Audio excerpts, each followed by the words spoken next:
शिक्षक के नाते पिछले 2.5 दशकों से लगभग 25 वर्षों से बहुत सारे सवालों का जवाब मैंने दिए हैं विद्यार्थियों को और उनके अभिभावकों को। परंतु सबसे मुश्किल सवाल जो मुझे आज तक लगता है और अब भी लगता है वो यही है जिसका जवाब देने का मैं प्रयास कर रहा हूँ आज। जी हाँ, the question what generally teach students and the parents used to ask every year what stream to choose after 10th. It is one of the most difficult question to answer. सबसे मुश्किल सवाल। क्यों मुश्किल है? Because the entire career of the learner depends upon the answer of the question.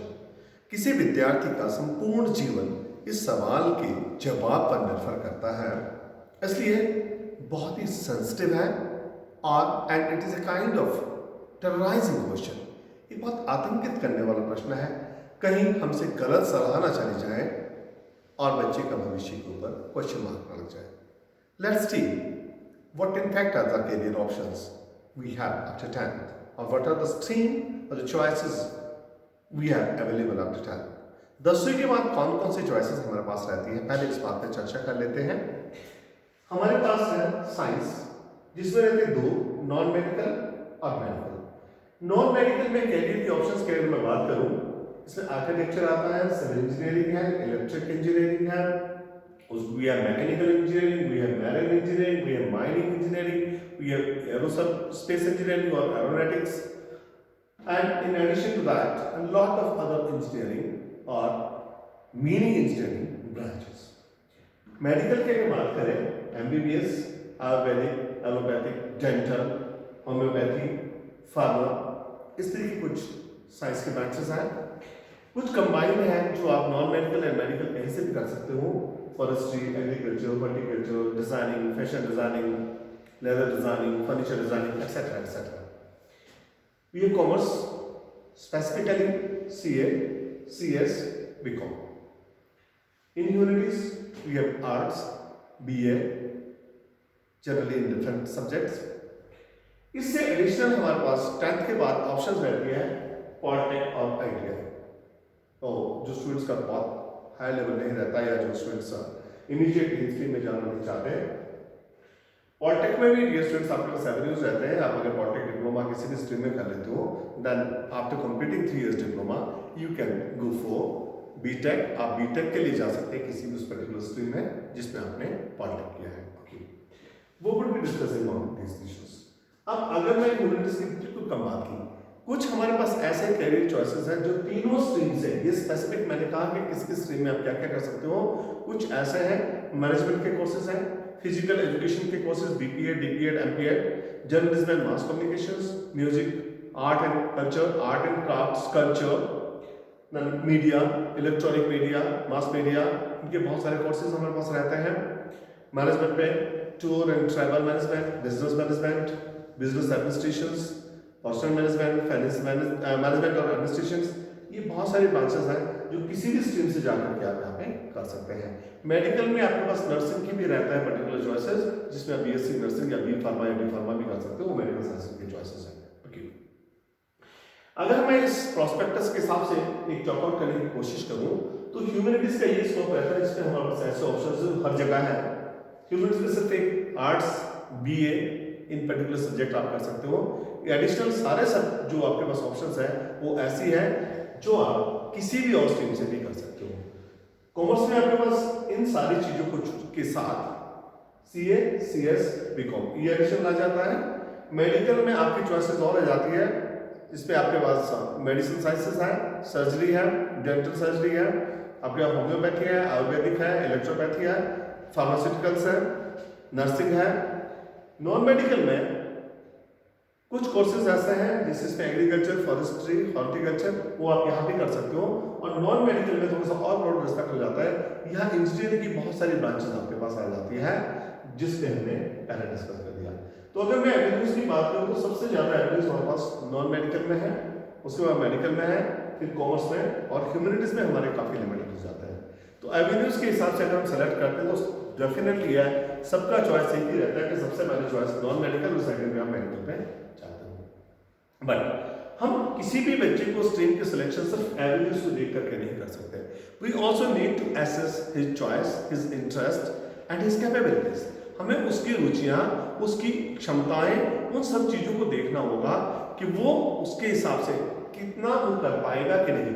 भविष्य इन सब चीजों पर भी निर्भर करता है, उसकी जो इंटरेस्ट रहता है। बहुत सारे ऐसे स्टूडेंट्स भी हमने देखे अपने करियर में 2-2.5 दशकों में, जो लोग 12th क्लास में साइंस मेडिकल में अच्छे नहीं थे बट आज क्लास 1 में है। जो teachers who are teaching music in colleges, जो म्यूजिक के प्रोफेसर हैं, आर्ट एंड स्कल्पचर के प्रोफेसर हैं, फैशन डिजाइनिंग के प्रोफेसर या फैशन डिजाइनिंग के बाद जिन लोगों ने बहुत अच्छा करियर बनाया, टूरिज्म एंड ट्रैवल इंडस्ट्री में बहुत अच्छे जो टाइपों बने, बहुत अच्छे ऐसे लोग जो जर्नलिज्म और मास कम्युनिकेशन में बहुत पब्लिसिटी जिन्हें मिल रही है, लॉयर्स बहुत सक्सेसफुल, वो ऐसे लोग हैं जिन्होंने शायद मेडिकल नॉन मेडिकल नहीं किया बट फिर भी बहुत अच्छा करियर बनाया। तो सिर्फ हम इस एविडेंस को देख करके नहीं सोच सकते कि हमारे पास करियर के ऑप्शंस, डिपेंड करता है कि लर्नर की चॉइसेस कैसी है। फिर भी वही सवाल कि स्ट्रीम कौन सी चुने। Dear parents and even students, हम 4 चीजों पर निर्भर करते हैं। सबसे पहला है एप्टीट्यूड, उसके बाद आता है इंटरेस्ट, उसके बाद आता है पर्सनैलिटी और फिर हमारा इंफॉर्मेशन। अब एप्टीट्यूड हमें टेस्टिंग करवानी होती है, online offline testing, map my mind, इस तरह की बहुत सारी साइट्स आपको मिल जाएगी। एप्टीट्यूड टेस्टिंग ऑनलाइन हो सकती है, साइकोमेट्रिक टेस्टिंग ऑनलाइन हो जाती है। ऑनलाइन आप टेस्टिंग कर सकते हो अपने एप्टीट्यूड के बारे में, वहाँ टेस्ट का रिजल्ट आपको बता देगा कि कौन सी स्ट्रीम आपको सूट करती है। आपको अपने इंटरेस्ट देखने, अपनी रुचियाँ देखनी है, आपकी हॉबीज देखनी है कि किस किस विषय में, किस किस सब्जेक्ट में, किस कैरियर में आपकी रुचियाँ हैं। तीसरी चीज आपकी पर्सनैलिटी को आपको एसेस करना है, पेरेंट्स को भी एसेस करना है। पेरेंट्स को ऐसी चीजें चाहते हैं, वो भी इन चीजों का क्राइटेरिया दिमाग में रखें जब अपनी ओसीटी इंग्लिश को देना चाहते हैं। इसके बाद आता है इन्फॉर्मेशन कि जिस सब्जेक्ट को आप चुनते हो आपको वो देखना है कि वो इन्फॉर्मेशन उसके बारे में पूरी डिटेल आपको पता करनी पड़ेगी कि उसके करियर ऑप्शन कौन कौन सी है, एडमिशन का क्राइटेरिया क्या रहता है, उसके बाद सक्सेस रेट कितनी रहती है, उनकी आप सक्सेस स्टोरीज और फेलियर स्टोरीज को भी आप एसेस कर सकते हो, देख सकते हो। ये कुछ क्राइटेरिया है। कई बार हम पेरेंट्स क्या करते हैं कि अपनी एम्बिशंस को बच्चों को थोप देते हैं, जो मैं नहीं बन पाया, मैं डॉक्टर नहीं बन पाया, मैं बच्चों को डॉक्टर बनाऊंगा। या कई बार सोशल प्रेशर हमारे ऊपर रहता है कि मेरे किसी रिलेटिव के बच्चे या बेटी या बेटा अच्छे डॉक्टर बन गए, मुझे भी अच्छा डॉक्टर नहीं बनाना है। या इस तरह के बहुत सारे प्रेशर रहते हैं कि इसका क्लास फेलो 70% मार्क्स लेके भी डॉक्टर बनने जा रहा है और तुम 90 वाले भी पीछे रहते हो। तो ये सारी चीज़ें मुझे नहीं लगता कि बहुत लॉजिकल है, रीजनेबल है। अगर आपने अपनी चॉइस से भी उस सब्जेक्ट को, स्ट्रीम को बच्चों को देना है तो definitely I would suggest you कि इन चीज़ों पे तो आप प्लीज़ ध्यान दें। उसके एप्टीट्यूड टेस्टिंग करवा लें, एप्टीट्यूड टेस्टिंग करवा लें, उसके बाद आप उसके इंटरेस्ट को देख लें, उसकी पर्सनैलिटी को असेस करें और उसकी जो सब्जेक्ट आप उसे देना चाहते हैं उसके बारे में इंफॉर्मेशन गैदर करें कि कौन कौन से इंफॉर्मेशन बहुत जरूरी है। एडिशन क्या है, नंबर 3 क्वेश्चन आते हैं what, why and how. Generally हम लोग क्या करते हैं, एक ऑप्शन रहता है what to choose, what to do, और सीधे आते हैं हाउ टू डू कि मुझे क्या करना है और कैसे करना है, बस। जबकि बहुत जरूरी है ये जानना कि क्यों करना है। मुझे डॉक्टर बनना है, क्यों बनना है? अगर मुझे अपनी चॉइस से, अपने इंटरेस्ट से डॉक्टर बनना है, मेरी रुचियां हैं, obviously that would be facilitating me, मुझे वो सपोर्ट करेगा। अगर मुझे डॉक्टर बनना फोर्स करके बनना है क्योंकि माँ बाप चाहते हैं मुझे डॉक्टर बनना है, तो शायद मैं इतने इंटरेस्ट, इतनी रुचि के साथ उस प्रोफेशन को या कोई भी लर्नर नहीं कर पाएगा। तो बहुत जरूरी ये जानना कि why to be a doctor, why I want to be a, या why I want my son और my daughter to be a doctor. तो मुझे इस बात पे as a parents, as a teacher and even as a learner ये question हमारे पास रहता है। सबसे पहला वर्ड हम सेलेक्ट कर दे तो मुझे आर्ट, साइंस या ह्यूमैनिटीज लेना है, कॉमर्स लेना है। फिर हम इस बात पर सेलेक्ट जरूर करते हैं कि कैसे बनना है, कौन से कॉलेज में एडमिशन हो, कौन कौन सा क्राइटेरिया, कहाँ से कोचिंग करूँ, किस प्रकार से टेस्टिंग होगी, कोचिंग में कितने मार्क्स आने चाहिए, कौन कौन से मेडिकल कॉलेजेस हो सकते हैं, कहाँ मुझे एडमिशन मिल सकता है, ये चीज़ होती। बट बनना क्यों है, सबसे इंपॉर्टेंट क्वेश्चन हम लोग मिस कर जाते हैं अपने दिमाग से कि क्यों बनना है।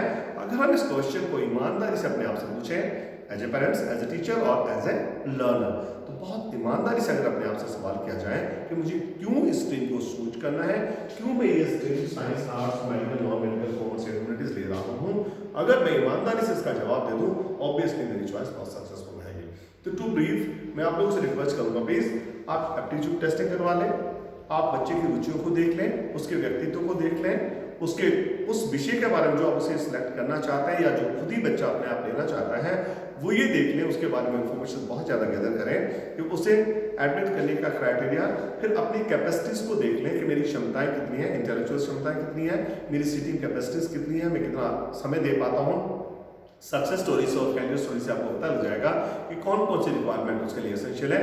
उसे आप अच्छा सा अध्ययन कर लें और उस अध्ययन के बाद अपने अपने गोल को डिसाइड करें, अपने स्ट्रीम का चॉइस करें। अगर आपने इस तरह की कुछ स्क्रीनिंग की तो नो डाउट आपके सक्सेस होने के चांसेस बहुत ज़्यादा बढ़ जाते हैं उस कैरियर ऑप्शंस में। तो मेरा आपसे रिक्वेस्ट यही रहेगा, अगर आप एप्टीट्यूड टेस्टिंग नहीं भी करवा सकते स्पेशली रूरल एरियाज, तो आपके पास एक ऑप्शन और रहती है। हम लोग देखते हैं कि 10th क्लास में मैथ्स और साइंस में बहुत अच्छे मार्क्स हैं, ओके, और फॉर साइंस और out for medical non medical, but please that would also be my request कि आप उसकी कंसिस्टेंसीज को देखें कि वो फर्स्ट स्टैंडर्ड से लेकर 10th स्टैंडर्ड तक किस विषय में, किस सब्जेक्ट में कितने मार्क्स ऊपर नीचे चलता रहा। तो अगर वो कॉन्सिस्टेंटली बहुत बढ़िया चल रहा है तो obviously that could be A supplement, that could be A supporting issue for him.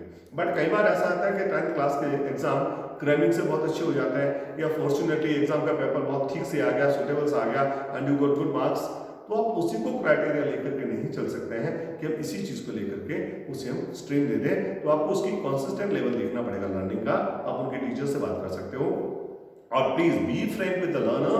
Learner के साथ फ्रैंक रहे, खुल करके उसके ओपिनियन, उसकी रुचियां भी जान लें। भले ही आप मैच्योर है, you have a lot of experience and even you can decide better for the learner, but वो डिसीजन बहुत अच्छा तब बन सकता है अगर आप उसकी रुचियों को, उसके इंटरेस्ट को एसेस कर लें। तो 4 चीजों के फिर aptitude, interest, personality and information about that particular subject, और उसकी कैपेसिटी, उसकी क्षमताओं को जरूर ज्ञान कर लें कि उसकी कितनी क्षमता है, कितनी उसकी एडवांटेजेस हैं, क्या उसके प्रोज और कॉन्स हैं, कितनी सेटिंग्स हैं। इन सारी चीजों को एसेस करके आप स्ट्रीम का सिलेक्शन करें। अगर आप इस तरह से स्ट्रीम का सिलेक्शन करते हैं, I hope definitely that will be supporting your learner. Thanks for watching me. Thank you and have a wonderful day.